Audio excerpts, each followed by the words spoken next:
Hey guys, David Folk here. Today we're in my garage. It is snowing outside here in Idaho right now.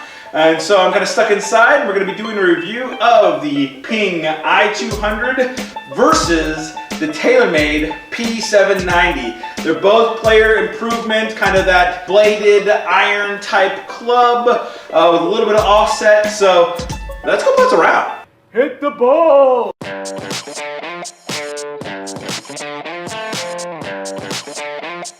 Boom. All right, guys, let's get into a little geek speak about the P790 versus the i200. I will put up the links of each one up here. I've done a full review here outside. You guys can take a look at those, or it might be up there. I don't know. So we look at the P790. It does have a forged head. It does have their speed slot technology. It's injected with their speed foam, hollow head body design versus the Ping i200, which is a cast club. It has their insert that they've been using for quite a while on a variety of different clubs. It's going to help with feel and dampen some of the sound that they produce. As we begin, we're going to be looking at the SkyTrack numbers. I'm going to be using that so you guys can see a shot shape and the dispersion there versus the Flight Scope Meebo that I have been using in the past. It's going to produce a little bit of a different number as well. They don't use the same calculations together. I'm going to hit about 5 of each and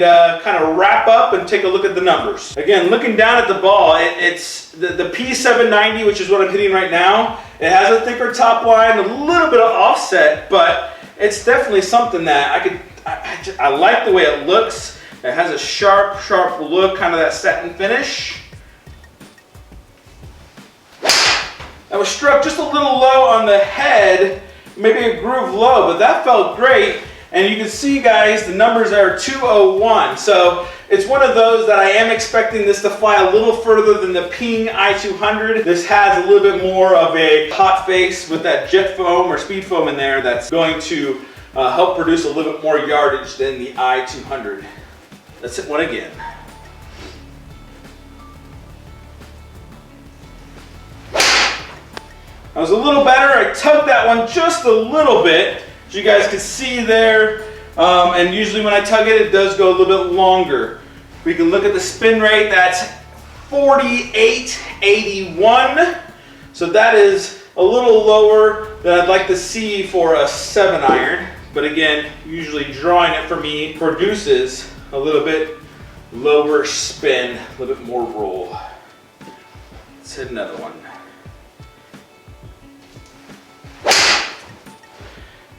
That's going to be a push because I overcompensated, so I didn't draw it again.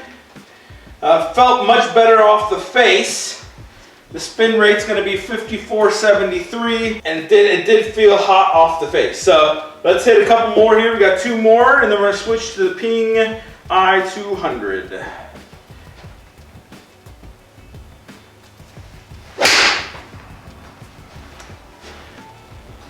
That was a pretty good strike. Maybe caught that one just a little chunky. It looked like it drew just a little bit there with 47.36, but it felt good overall. I mean, that's going to be maybe just right of the green if I'm looking at trying to hit an approach shot. It's not bad. One more here.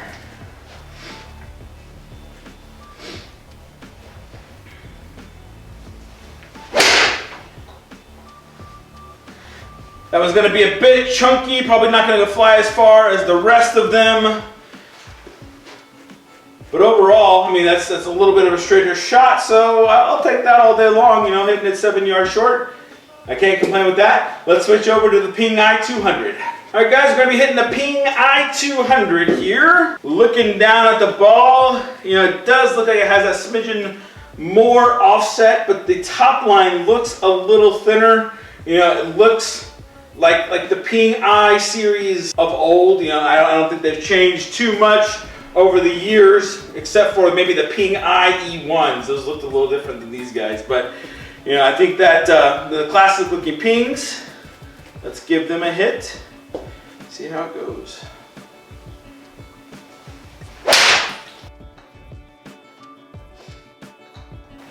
That one was a high push out to the left. Let's see how far that one goes. 180. Like I said, I feel like this is going to be shorter than the P790 and what I'm looking at for strikes. I think it has a weaker loft, as well as it's just not going to have the same technology to get the speed out of it. But the spin wasn't too bad at 72. Let's hit another one.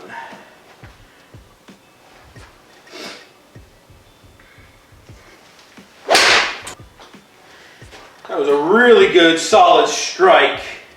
That should be really close right down the middle. 188, that's exactly what I would expect, that 190 distance. The spin rate is 67. I mean, that's what I'm playing right now with my 731 PMs that I currently have in my bag. It felt great off the face. It actually feels better than my current clubs because they're cast as well. So this has a little bit more of a squishy feel, if you like that.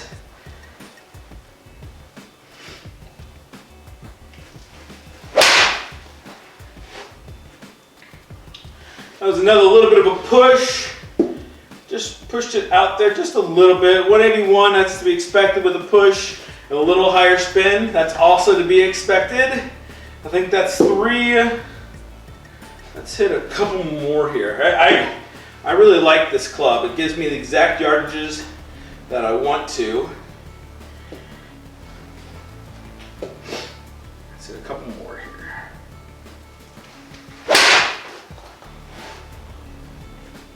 I mean, that felt fantastic as well. It should be right down the pipe at a whopping 189. Again, that 190 yardage that I'm looking for with over 7,000 spin. I mean, I like this club. It's definitely what I would be looking for in an iron. If I'm looking for a little bit more help, a little bit more forgiveness in the blade. Let's hit one more here.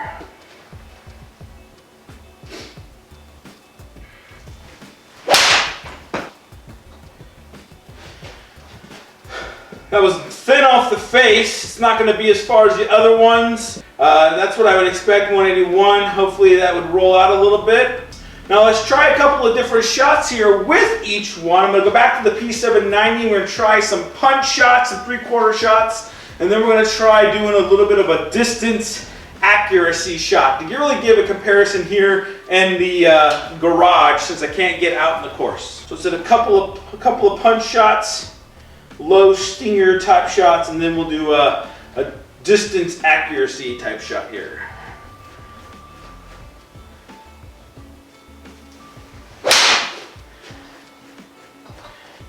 With this punch shot, I would say it should go like probably 170 is what I would shoot for, a kind of low little stinger, hopefully down the middle of the pipe here.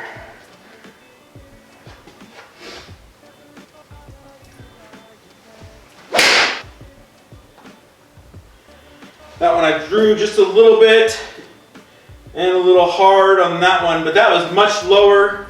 You guys can see that. That actually worked out okay. Let's go to the i200, see what I can do with that one.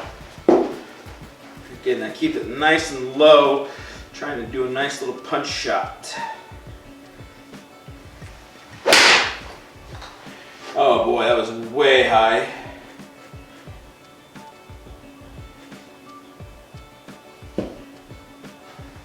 That one launched at 18 degrees. Yikes. Let's see what I can do here. A little better. That launched high again. Struggling to keep this guy down. And again, that was 19 on a punch shot.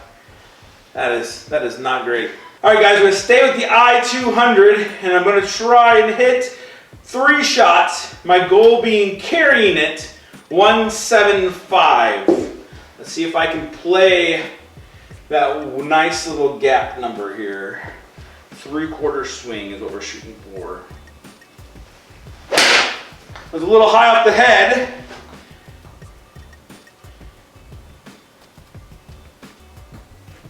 .166 carry.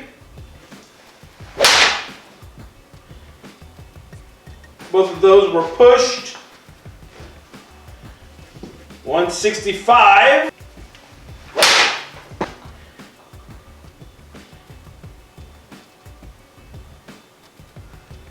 And not bad, 168. So all three pretty consistent with distance-wise. I can't complain there. Let's go try the P790, see how I do. 175 is the goal.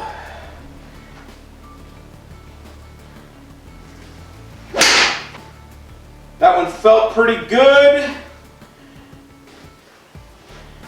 I do like that trajectory too, 184. I flew a little further than I liked, but I like the trajectory of the P790 a lot better than the i200, especially on those kind of shots.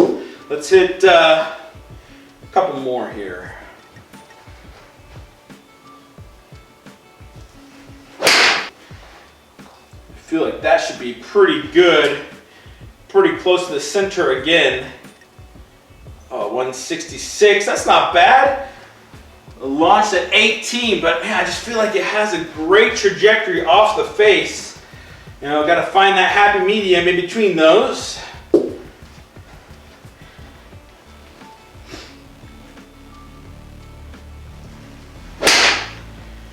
Oh, that was a toe strike. It's gonna draw a little bit more. Get on up there.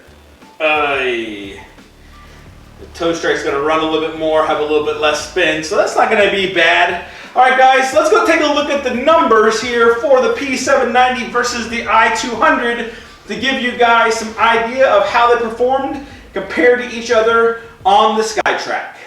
All right, guys, let's take a look here at the P790 versus the i200. And you can see here the average ball speed of the P790 is going to be 126. The club head speed is 92. Launch is 19.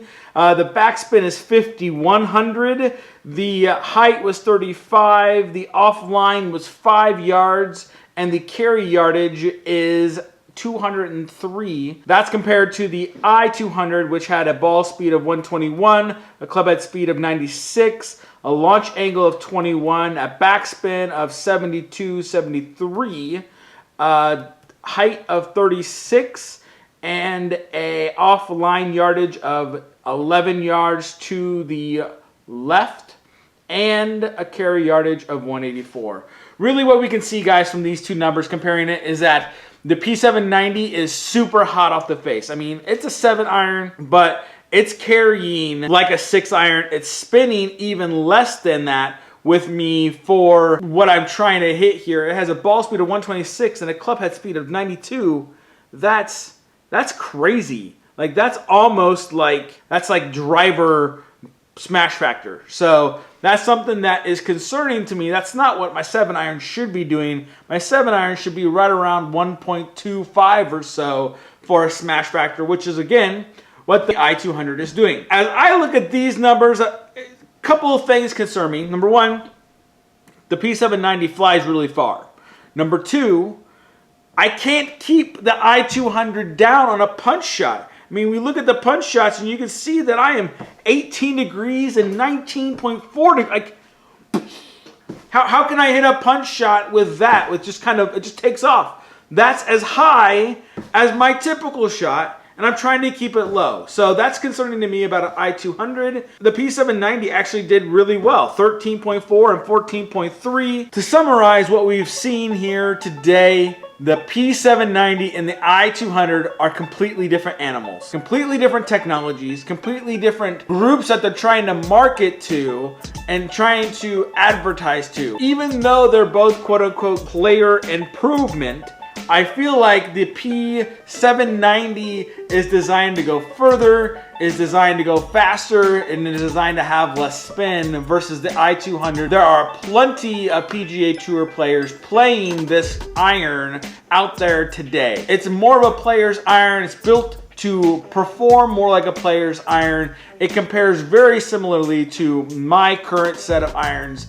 And if I'm choosing between the two of them, because distance isn't a problem for me, I'm choosing the i200s, even though I have trouble flighting it down, especially because of the distance, the spin I'm getting, the consistency and spin. It's what I'm used to and it adds a little bit more forgiveness to that. So guys, let me know what you think. Go ahead, post those comments down below. Have you tried both of them? Is this a good comparison? Is this something that you guys have been thinking about? Let me know in the comments below. Do you have any questions about either one? Post those down below as well. As always guys, while you're down there, go ahead, hit that subscribe button.